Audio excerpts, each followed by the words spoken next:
جو آزاد جموں کشمیر کا election commission ہے اس کی جو انتخابی دن سے پہلے تک کی پرفارمنس تھی، چاہے وہ علی امین گنڈا پور صاحب کو نوٹس کرنا ہو یا انتخابی جو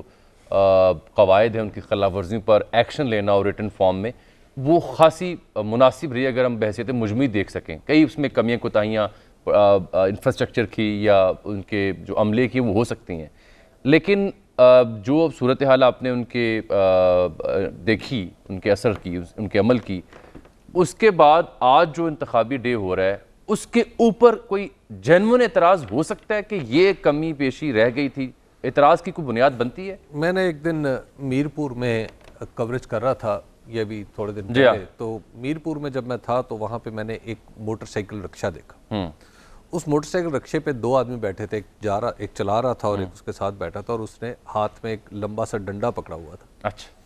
اور اس ڈنڈے سے وہ کیا کر رہا تھا کہ وہ تمام لوگوں نے غیر قانونی یا قواعد کی خلاف ورزی کرتے ہوئے جن سیاسی جماعتوں نے جہاں جہاں اپنے بینرز یا اشتہار لگائے تھے، وہ اس ڈنڈے سے اس کے آگے کچھ وہ ایک کاٹنے والی چیز تھی تو وہ اس سے رسیاں کاٹتا تھا زبردست، اور وہ وہاں پہ اس رکشے کے جو پچھلے کنڈا کہتے ہیں، جی وہ کنڈا وہ جناب ڈالتے تھے اور اس کے اندر وہ رکھ لیتے تھے۔ وہ جو ڈھیر لگا ہوا تھا اس کے اندر سارے بینرز کا، وہ میں نے دیکھا کہ اس میں پی ٹی آئی کے بھی تھے، اس میں پیپلز پارٹی کے بھی تھے، اس میں پی ایم ایل این کے بھی تھے، اس میں مسلم کانفرنس کے بھی تھے، اس میں ساری جماعتوں کے بینرز وہ ایک رکشے میں اس نے ڈال رکھے تھے۔ تو گویا میں نے تو وہاں پہ بینر لگتے تو نہیں، اترتے ہوئے دیکھیں اور بغیر کسی امتیاز کے اترتے ہوئے دیکھیں۔ تو لہٰذا یہ آپ کہہ سکتے ہیں کہ الیکشن کمیشن مجموعی طور پہ تو وہاں آپ کی آبزرویشن بالکل درست ہے کہ ٹھیک انداز میں کام کر رہا ہے۔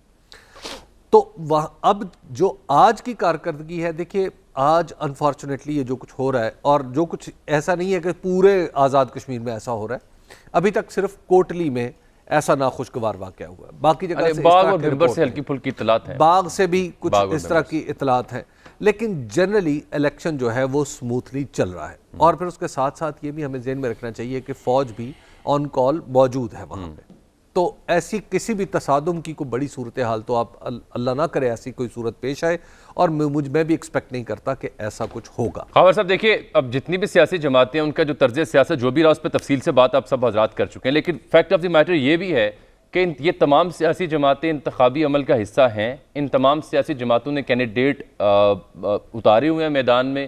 الیکشن کمیشن پر اعتماد کا اظہار کیا ہوا ہے، جبھی تو آج انتخاب لڑ رہے ہیں،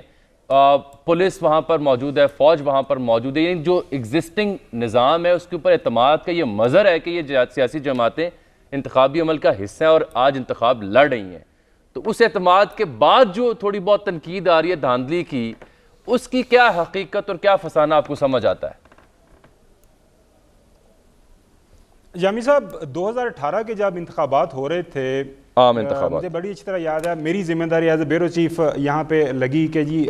جو راول پنڈی اور اسلام آباد کے حلقے ہیں اس کا آپ تھوڑا سا انالیسس کر کے بھجوائیں کہ یہاں پہ کون جیت رہا ہے۔ یہاں پہ شاہد حقان عباسی صاحب کا حلقہ ہے، اسلام آباد کا حلقہ ہے، راول پنڈی، چوہدری نثار اور اسد عمر صاحب آ جاتے ہیں۔ وہاں پہ ہم نے گئے، ہمارے رپورٹر صاحبان گئے اور ہم نے وہ سارا ایک انالیسس کیا، اور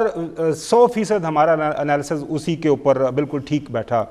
حبیب اکرم صاحب چونکہ اس کے ایکسپرٹ ہیں، یہ ہر الیکشن میں جاتے ہیں، ہر سطح کے اوپر جاتے ہیں، ابھی بھی یہ وہاں سے ہو کے آئے ہیں، اور ان کا انالیسس رات کو میں ان کا پروگرام دیکھ رہا تھا، اوورآل ویو یہی دیکھ رہے تھے، بتا رہے تھے، اور وہاں پہ جا کے انہوں نے یہی دیکھا کہ P T I is in the lead, اور یہ بڑے آرام سے جو ہے الیکشن کائنڈ آف ایک میجورٹی پارٹی آ جائیں گے، حکومت بنانے میں کامیاب ہو جائیں گے۔ اور مزے کی بات یہ ہے کہ 2018 کے انتخابات جو عام انتخابات ہوئے تھے، تب بھی حبیب اکرم صاحب کی جو اوورآل انالیسس تھا وہ یہی تھا کہ پی ٹی آئی اتنی سیٹیں لے گی، لیکن اس بات سے لے کے ابھی تک ہمارے بڑے بڑے جو تبصرہ نگار،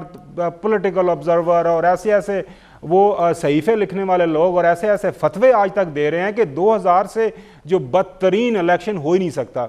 اور آج کے الیکشن کے بعد بھی یہ ایک روایت بن گئی ہے کہ جو ایک ہارنے والی جس کو نظر آ رہا ہے پولیٹیکل پارٹی کو، وہ ایک تھوڑا سا ایک مومنٹم بناتی ہے۔ ہمارے ہاں چونکہ ایک روایت نہیں بنی کہ جو ہارنے والا ہے وہ جیتنے والے کو مبارکباد دے، اس کو سلیکٹڈ نہیں الیکٹڈ کہے, اس کو کہے ٹھیک ہے یار میں ہار گیا ہوں,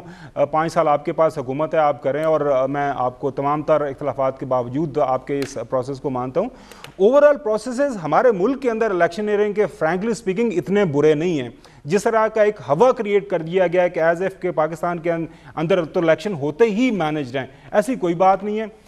دا رول آف اسٹیبلشمنٹ ایک سرٹن لیول کے اوپر ایک ہے, وہ آپ کی جو اوور آل پولیٹی ہے, آپ کا جو ایک سیٹ اپ ہے, اسٹرکچر ہے, اس کے اندر جو ہے بائی ڈیفالٹ سیٹنگ کے طور پر ہے آپ کے چاروں اطراف آپ کے دشمن بیٹھے ہوئے ہیں, آپ کو ایک بڑی فوج کی ضرورت ہے, افغانستان, مشرقی بارڈر, باقی جو سارے معاملات ہیں,